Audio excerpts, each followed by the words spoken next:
சட்டம் ஒழுங்கு பிரச்சினைகள் விரைவில் சரி செய்யப்படும் என சிறுபான்மையினர் நலத்துறை அமைச்சர் ஷாஜகான் உறுதியளித்துள்ளார். தஞ்சாவூர் மாவட்டம் பாபநாசத்தில் சட்டமன்ற உறுப்பினர் அலுவலகத்தை திறந்து வைத்த அவர் செய்தியாளர்களை சந்தித்து பேசினார்.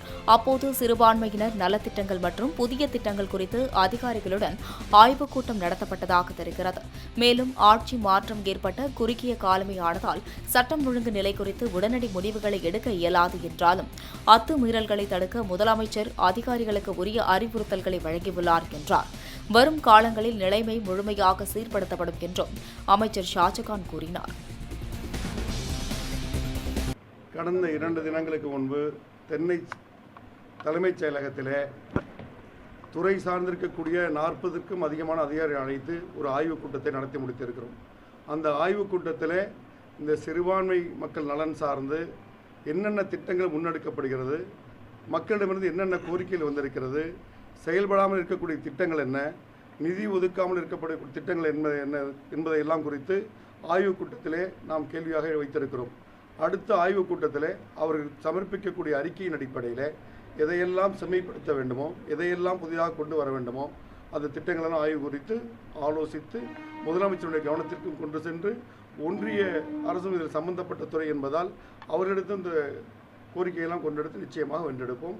சமுதாயத்திற்கும் சிறுபான்மை மக்களுக்கும் ஒடுக்கப்பட்ட மக்களுக்கும் தேவையானதை இந்த அரசு நிச்சயமாக செய்யும். சரி சார், லாஸ்ட்டாக டெல்லி போனாங்க முதலமைச்சர்.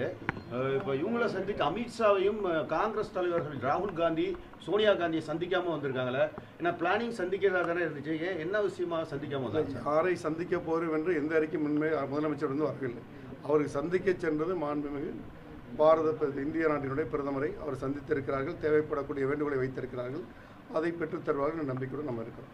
தமிழகத்துடைய சட்டம் ஒழுங்கு எப்படிங்க சார்? முன்னாடி திமுக ஆட்சி இருந்ததுக்கும் இப்போ ஆட்சி மாற்றம் ஏற்பட்டதுக்கும் தமிழகத்துடைய சட்டம் ஒழுங்கு எப்படி பார்க்குறீங்க? ஆட்சி மாற்றம் ஏற்பட்டு ஓரிரு நாட்களே சட்டம் ஒழுங்கு எந்த நிலை இருக்கு என்பதை நாம் தீர்மானிக்க இயலாது. சட்டம் ஒழுங்கிலே மிகுந்த கவனம் செலுத்த வேண்டும் என்பது தொடர்ச்சியாக எந்த அரசு இருந்தாலும் அதை வலியுறுத்தி வரக்கூடிய கட்சியாகத்தான் நம்முடைய இந்தியன் முஸ்லீம் லீக் இருக்கிறது.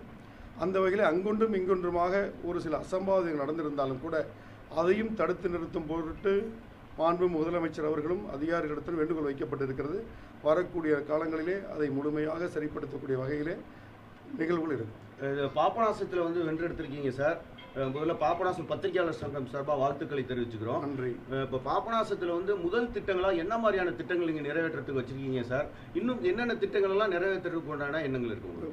சற்று நேரத்திற்கு முன்பு தொகுதி சார்ந்து முக்கியமான கோரிக்கைகள் குறித்து பத்திரிகையாளர்களை சந்தித்து தெரிவித்திருக்கிறேன். குறிப்பாக குடிகாடு ராமநல்லூர் பாலம், கலை கல்லூரி, விவசாயம் சார்ந்து நெல் உலர்த்தக்கூடிய கிடங்குகள் போன்ற பல்வேறு கோரிக்கைகள் இருக்கிறது.